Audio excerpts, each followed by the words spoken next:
con el senador Zoe Robledo por el estado de Chiapas. Y es que aseveró que el salto de la comisionada, por supuesto, del INAI, Jimena Puente, a un cargo de elección popular, pone en riesgo la autonomía de ese órgano. Senador, gracias por aceptar esta comunicación con ABC Radio 760 del Cuadrante y buenas tardes para usted. Muy buenas tardes, Federico, qué gusto saludarte como siempre. Recordamos allá por el 2015 más o menos, que un grupo de senadores, un grupo parlamentario específico, respaldó abiertamente y hizo mayoría calificada para que la oriunda de Colima, Jimena Puente, alcanzara la titularidad del INAI bajo el compromiso que este sería un órgano autónomo, pero en uno de sus últimos resolutivos, en el caso de Odebrecht, senador, dejó mucho que desear y además ahora pues más grave es la situación porque se va a un cargo de elección popular. Adelante, ¿qué nos puede decir sobre este primer planteamiento? Bueno, que como lo acabas de señalar, la preocupación no es de orden electoral, partidista, es de las instituciones.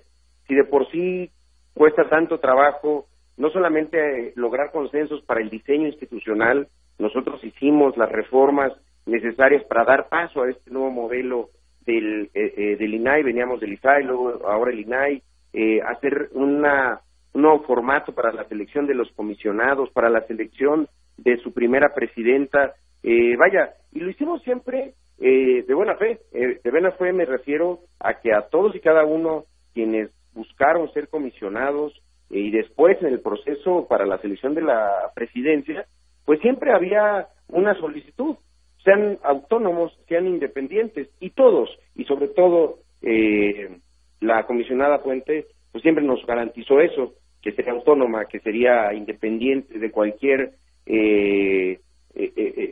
órgano o de cualquier sujeto obligado de transparencia, entre ellos los partidos políticos. Nuestra preocupación es, bueno, ¿desde cuándo viene esta conversación con el PRI? Desde luego tuvo que haber empezado con ella como comisionada por un asunto de tiempos. La presencia suya en la lista plurinominal del PRI es previa a su renuncia. Entonces, lo que nos preocupa es a cambio de qué fue, porque entonces es natural que haya sospechas sobre todas y cada una de las resoluciones suyas, de sus votos, de lo que acaba de mencionar, las solicitudes de transparencia sobre temas como Odebrecht que fueron denegadas, o los casos de las bitácoras de los helicópteros de la presidencia que también fueron denegados. Entonces, claro que nos preocupa. Por un lado, pues sí hay un sentimiento de, pues que nos dieron la cara cuando nos prometían y juraban autonomía e independencia, pero eso es lo de menos. Lo que preocupa realmente es, ante la sociedad, cómo queda el INAI, cómo queda la institución. Si estamos en una crisis de credibilidad de las instituciones en su conjunto en el país, pues las más nuevas empiezan a tener sus primeras manchas. Entonces, desafortunadamente vamos a tener que tomar algunas medidas. Por un lado, una iniciativa que ya presentamos para reformar el artículo 59 de la Constitución, el 55, perdón, de la Constitución, para que entonces quienes sean comisionados tengan que pasar 3 años para que después puedan entrar a la vida pública partidista, porque también es un político.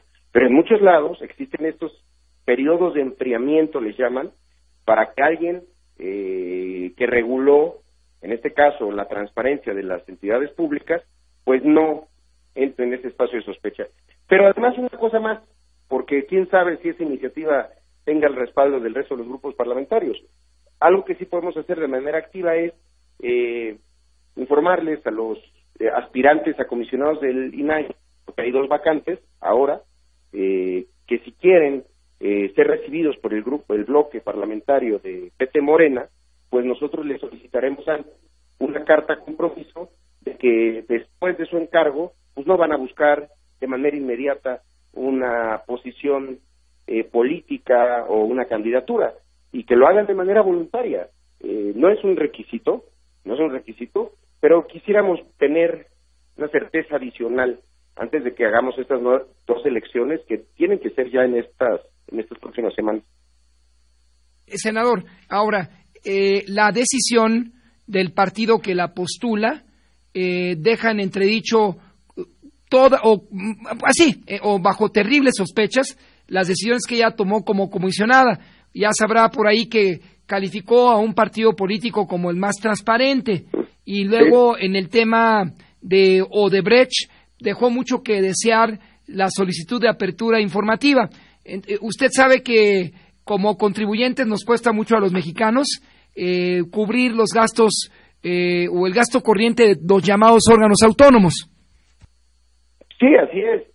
Y ese es el problema, que cuando nosotros argumentamos un diseño robusto, no solamente en términos de sus capacidades y facultades, sino también de su infraestructura y demás, y que sabemos que va a generar un gasto, pues también lo hacemos muchas veces pensando pues que vale la pena, porque vale la pena transformar al país y a las instituciones en términos de sus responsabilidades de transparencia, del acceso a la información, del cuidado de los datos personales.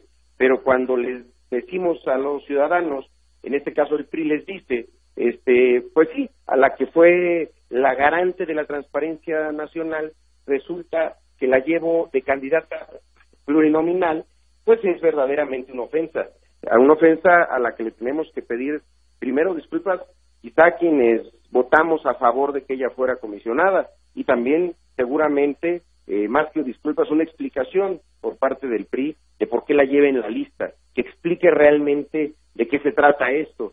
A mí no me interesa calificar si el PRI tiene credibilidad o no, pero sí me interesa cuidar la credibilidad del INAI. La decisión, finalmente, senador, de la expresidenta comisionada es renuncia con carácter de irrevocable, pero le pregunto, finalmente, ¿tendrán ustedes los elementos para congelar esa dimisión y persuadirla a permanecer hasta, bueno, ya concluyó o termina el 31 de marzo su mandato? ¿Podría el Senado hacer eso? Mira, sí hubiéramos podido, por una razón. Ella presentó su renuncia el día miércoles, pero tenía un error la redacción, porque no incluía algo que la ley exige, la fecha a partir de la cual se hace vigente esa renuncia. Se la regresamos, y el día de ayer en la mañana, cuando ayer tuvo sesión, pues siempre se revisa la Gaceta Parlamentaria, vimos que no había una comunicación, supusimos, bueno, han entrado en razón, echaron marcha atrás, pero no, resulta que la comunicación llegó posterior a la primera publicación de la Gaceta, y la mesa directiva del Senado, como muchos otros órganos colegiados, asambleas, la mesa directiva puede meter temas nuevos, pero en un acuerdo con todos los integrantes de la mesa. Ahí están todos los partidos. Nosotros nos opusimos, y lo digo de manera clara, el PAN no se opuso. Entonces, de alguna manera, habilitó y facilitó, porque si no hubiera entrado esa comunicación, por los tiempos en los que concluye el registro de candidaturas, pues eso ya no hubiera podido ser, ya no podría haber sido candidata. Pero el PRI desde luego lo habilitó, porque el PRI es candidata suya, pero el PAN ayudó. Entonces yo sí creo que lo de ayer es la primer muestra de que ya se acabó el pleito entre el PRI y el PAN, que ya entraron otra vez en una temporada de acuerdos, y que van a hacer lo que siempre han sido, el PRIAN, un grupo que tiene en diferentes siglas mismos objetivos, mismos modelos económicos, mismos modelos de seguridad, mismos modelos energéticos, y no lo digo yo, ahí están las votos de todas las cosas que han sacado juntos, y que hoy, aunque estén peleados hacia afuera, adentro están haciendo acuerdos. Senador Robledo, ¿algún comentario que sea agregar sobre este particular? Pues mira, lo primero es, eso nos obligará a ser hiper rigurosos con los nuevos nombramientos del INAI, las dos vacantes, y reitero, para nosotros, cualquier reunión con los senadores tendrá dos características. Para que ocurra, que presenten una carta, compromiso de que no buscarán un cargo posterior. Y segundo, serán transparentes, es decir, todas las reuniones tendrán que ser con el grupo parlamentario en su conjunto y transmitidas por redes sociales de manera completa. De otra manera, pues es donde se sospecha que en esas reuniones es donde se ponen de acuerdo para decir, bueno, yo te voy a ayudar, pero a mi partido lo nombras el más transparente y luego cuando te pida favores me los cumples. Eso no puede seguir siendo, y menos cuando se está nombrando a quienes van a supuestamente garantizar la transparencia del gobierno. Entonces, eso es por un lado, y por lo otro, pues qué lástima de verdad, porque nosotros creímos, ayudamos a que hubiera un consenso, y ese consenso sirvió para eso, para una plurinominal. Senador, gracias por aceptar esta comunicación con ABC Radio 760 del Cuadrante. Por favor, permanezca en la línea telefónica. Vamos a un corte y regresamos en 2 minutos. Gracias. Amigas y amigos de la audiencia, solicitamos al senador Zoe Robledo permanecer en el espacio porque su señor padre, Eduardo Robledo Rincón, fue del grupo llamado Químicamente Colosista. Senador, gracias por permanecer en la línea telefónica y permitirle a la audiencia, en esta voz, hacerle 2 planteamientos finales en alusión a ese 24 aniversario del crimen de Colosio, si está usted de acuerdo. Sí, con mucho gusto, maestro. Con mucho gusto platicamos de esos hechos lamentables, pero bueno, que fueron parte de la historia reciente de nuestro país. Pues seguramente, senador Zoe Robledo, pues era muy pequeño, el 23 de marzo de 1994, pero una gente muy cercana a Luis Donaldo Colosio era el entonces candidato a gobernador por Chiapas, y pues esta amistad trascendió antes de la incorporación de Colosio al entonces partido gobernante. ¿Qué le dijo Eduardo Robledo Rincón a Zoe Robledo al momento de enterarse que el candidato había sufrido un atentado y posteriormente su muerte?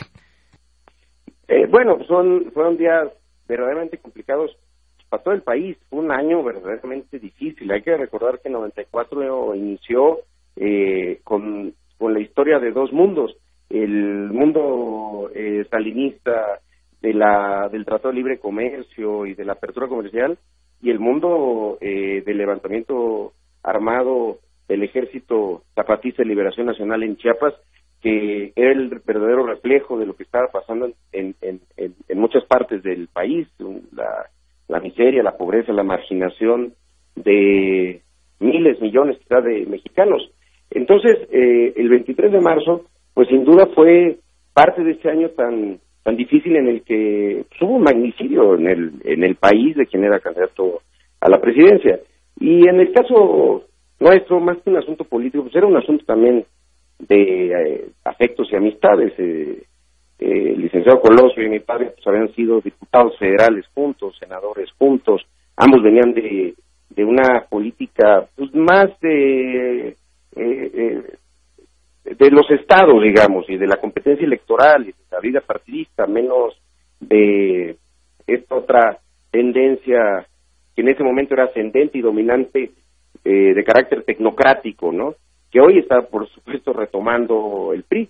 Qué lástima, pero entonces eran momentos difíciles, pero en la parte más de carácter, como te decía, afectivo, creo que había una lógica mucho más social en el proyecto colosista, que bueno, se truncó de manera tan violenta. Y finalmente, agradeciendo su disposición, le preguntaría, senador Zoe Robledo, la bala que infortunadamente acabó con la vida de Luis Donaldo Colosio dejó varios heridos, entre ellos a don Eduardo Robledo Rincón. Bueno, pues siempre cuando algo así pasa, a alguien que más allá de las coincidencias políticas es un amigo, pues sí, sin duda, pero creo que esa es la dimensión más importante, más allá de la política y de otro tipo de equipos políticos y demás, pues es el asunto personal. A final de cuentas, Ana Laura, mi madre tenía una amistad, sus hijos, y pues saber que alguien se queda viuda, que hay huérfanos, pues es doloroso siempre. Entonces, esa es la parte de la dimensión que yo destacaría. Y quisiera nada más retomar para la audiencia, Zoe Robledo, desde luego, no milita en el PRI, como Luis Colosio Riojas, hijo de Luis Donaldo Colosio, tampoco. Él es candidato por el Movimiento Ciudadano en Nuevo León, y usted, senador, es por Morena en el estado de Chiapas. Sí, así es, y bueno, quizá hay ahí alguna razón, ¿no?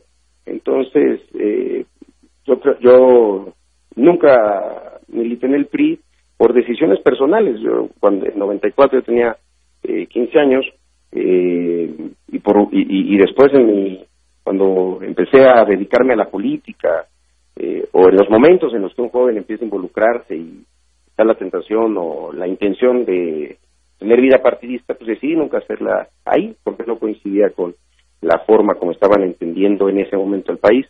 La única militancia previa que tuve a Morena fue desde luego en el PRD y antes, en 2003, en un proyecto político que fue Fuerza Ciudadana, un partido político encabezado por Jorge Alcocer y otros líderes de la izquierda y intelectuales y demás, que desafortunadamente perdió su registro. Pero no, ahí sí decidí yo en ese caso tomar una decisión personalísima de no tener ninguna vinculación con ese partido. ¿Encuentra algún símil entre los postulados de Colosio y su aspirante de la Alianza Haremos Juntos Historia, Andrés Manuel López Obrador? Pues el tema de poner lo social en el centro, la pobreza en el centro, la desigualdad en el centro de toda la actividad pública. El primero, por el bien de México, primero los pobres. A los chiapanecos nos hace mucho sentido, porque no tiene lógica, no tiene sentido el crecimiento económico, la estabilidad, estas grandes cifras macro que ven a la gente muy micro. Entonces, esa parte de poner siempre objetivos sociales en cada acción del gobierno, creo que puede ser una línea de conexión y coincidencia. Muchas gracias, senador Zoe Robledo, por permanecer en la línea telefónica platicando con AS Radio. Buenas tardes para usted y por favor extienda un saludo a don Eduardo Robledo Rincón. Con mucho gusto, maestro, de su parte. Un abrazo. Buenas tardes, son las 2:45.